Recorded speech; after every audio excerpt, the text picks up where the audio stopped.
افغان طالبان رجیم کے زیر سایہ دہشت گردوں کی سرحدی دراندازی عالمی سلامتی کے لیے سنگین خطرہ بنتی جا رہی ہے۔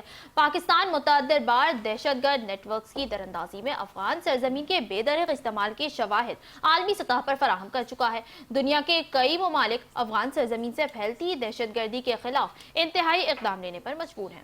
ایرانی جریدہ ایران انٹرنیشنل نے واضح حقائق بیان کرتے ہوئے افغان باشندوں کی سرحدی دراندازی کا پردہ فاش کر دیا۔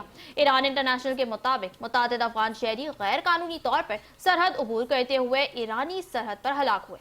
ایرانی سرحد پر ہلاکت کے بعد 15 افغان مہاجرین کی لاشیں کوہستان اور ادرسکن اضلاع منتقل کی گئیں۔ ایرانی میڈیا کے مطابق ایران افغانستان سرحد پر مجموعی 40 ہلاکتوں اور متعدد مہاجرین کے لاپتہ ہونے کی اطلاعات موصول ہوئیں۔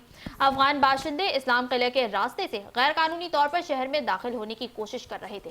سینئر ایرانی سرحدی کمانڈر کے مطابق گزشتہ برس کے مقابلے میں رواں سال اکتوبر تک ایران میں غیر قانونی داخلے کی افغان کوششوں میں دگنا اضافہ ہوا۔ رواں سال اب تک 16 لاکھ سے زائد افغان مہاجرین اور پناہ گزینوں کو ایران سے بے دخل کیا جا چکا ہے۔